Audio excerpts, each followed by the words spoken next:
Buenas tardes, mi nombre es Sonia López Luna, soy alumna de la Licenciatura en Nutrición Aplicada de la Universidad Abierta y a Distancia de México, de la asignatura Fisiopatología Aplicada 2, a cargo del docente en línea, Dr. Alejandro Ariel García Arriaga. El tema que se aborda es lesión renal aguda.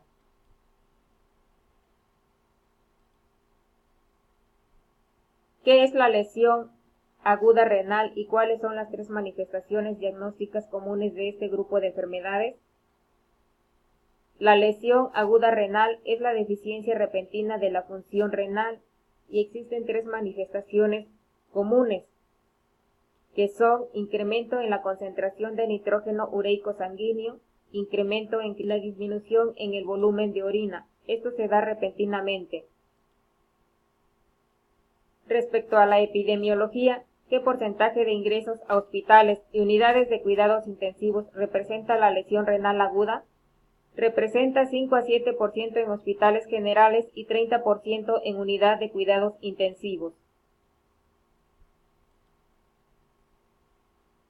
¿En qué situaciones se vuelve común la lesión renal aguda en países desarrollados? En el marco de enfermedades diarreicas o infecciosas como el paludismo y la leptospirosis y desastres naturales como los terremotos. A continuación se mencionan las tres causas regionales comunes de lesión renal aguda en países en desarrollo. Estos son los cuadros tóxicos causados por mordedura de víboras por arañas, orugas y abejas, causas infecciosas como el paludismo y la leptospirosis, y lesiones por aplastamiento y rabdomiólisis resultante como consecuencia de terremotos.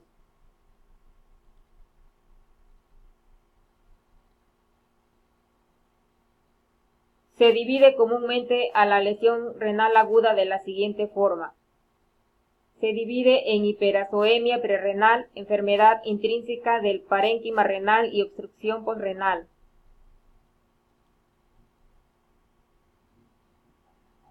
¿Qué es la hiperazoemia prerrenal y cuál es su fisiopatología? Proviene de las raíces griegas hiper, que denota superioridad o exceso, azo, que significa nitrógeno, y emia, sangre. Constituye la forma más común de AQI. Su fisiopatología es el incremento de la concentración de creatinina sérica o de nitrógeno ureico en sangre, por el inadecuado flujo plasmático al riñón y por la presión hidrostática intraglomerular, que no basta para apoyar la filtración glomerular normal.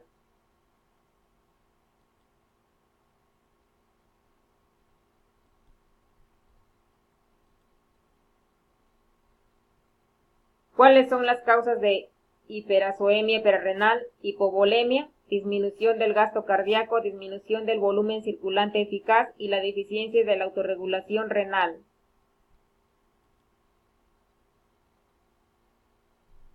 A continuación se menciona las causas de lesión renal intrínseca. Las causas más frecuentes son septicemia, isquemia y nefrotoxinas endógenas y exógenas. ¿Cuál es la fisiopatología de cada una de estas? La lesión renal por septicemia, su fisiopatología. Es importante mencionar que se producen efectos hemodinámicos de la septicemia que provienen de la dilatación arterial generalizada, mediada en parte por citocinas que incrementan la expresión de la sintasa que, inducible de óxido nítrico en los vasos, puede ocasionar disminución de la filtración glomerular, exceso de dilatación de la arteriola eferente, en particular en los comienzos de la evolución de la septicemia, o vasoconstricción renal por activación del sistema nervioso simpático, el sistema de renina, angiotensina, aldosterona, vasopresina y endotelina. La septicemia puede ocasionar daño de endotelio que origina trombosis microvascular, activación de especies reactivas de oxígeno y adherencia y migración leucocítica, factores que pueden dañar las células tubulares de los riñones.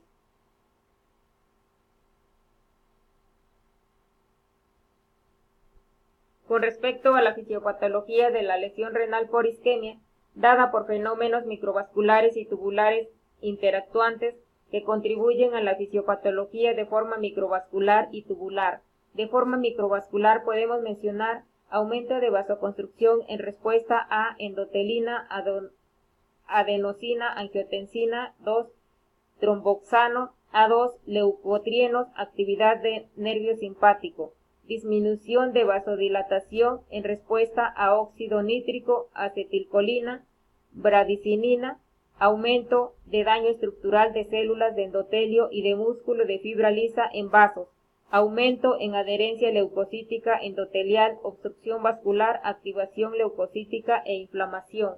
Con respecto a la forma tubular, existe la destrucción del citoesqueleto, mediadores inflamatorios y vasoactivos, pérdida de polaridad, apoptosis y necrosis, descamación de células viables y necróticas, obstrucción tubular y fuga retrógrada. Con respecto a la fisiopatología de la lesión renal nefrotóxica, aparece en reacción a diversos fármacos de estructuras diversas, sustancias endógenas y exposiciones a factores ambientales. La nefropatía por medio de contraste aparece cuando se combinan varios factores como hipoxia en la capa externa de la médula renal por perturbaciones en microcirculación de riñones y oclusión de vasos finos, daño citotóxico de los túbulos directamente o por la generación de radicales de oxígeno libre, en particular cuando aumenta extraordinariamente la concentración del fármaco de contraste dentro del túbulo, y obstrucción tubular transitoria con precipitación del medio de contraste. Con respecto a los antibióticos, los aminoglucósidos y la anfetoricina B causan necrosis tubular. Los aminoglucósidos son filtrados libremente a través del glomérulo y se acumulan dentro de la corteza renal, sitio en que sus concentraciones pueden rebasar enormemente las del plasma. La anfotericina B origina vasoconstricción renal al aumentar la retroalimentación tubuloglomerular y también por medio de la toxicidad tubular directa, en la que intervienen las especies de oxígeno reactivas. La nefrotoxicidad por la anfotericina B depende de sus dosis y la duración de empleo. Dicho antibiótico se liga al colesterol de la membrana, el túbulo, y se introduce por los poros. El aciclovir se precipita en los túbulos y ocasiona aquí al obstruirlos, en particular cuando se administra en un bolo intravenoso. Con respecto a las toxinas endógenas, la AQI puede ser causada por diversos compuestos endógenos que incluyen mioglobina, hemoglobina, ácido úrico y cadenas ligeras de mieloma. La mioglobina es liberada de miocitos lesionados y la hemoglobina surge durante la hemólisis masiva que culmina en la nefropatía por pigmento. La rabdomiólisis puede ser consecuencia de aplastamiento traumático, de isquemia muscular durante cirugía vascular u ortopédica, de compresión durante el coma o inmovilización, actividad convulsiva duradera, ejercicios excesivos, psoriasis o hipertermia maligna, infecciones, metabolicopatías como hipofosfatemia, hipotiroidismo grave y miopatías como farmacoinducidas metabólicas o inflamatorias.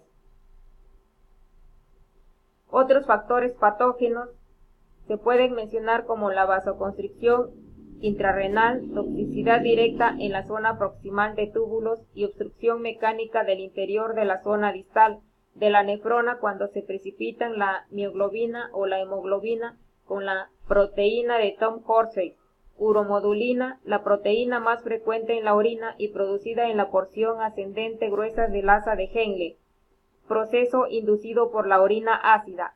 El síndrome de lisis tumoral puede surgir después de comenzar la administración de citotóxicos en sujetos con linfomas de alta gradación y leucemia linfoblástica aguda. La liberación masiva de ácido úrico, cuando las concentraciones séricas suelen exceder de 15 miligramos sobre 100 mililitros, hace que se precipite dicho ácido de los túbulos renales y surja aquí.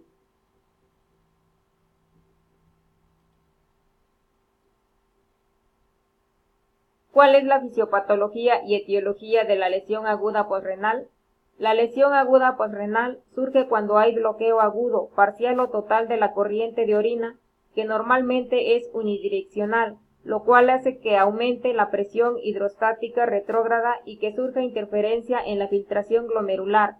La obstrucción de la corriente de orina puede depender de perturbaciones funcionales o estructurales en cualquier punto que esté situado entre la pelvis renal y el orificio de la uretra.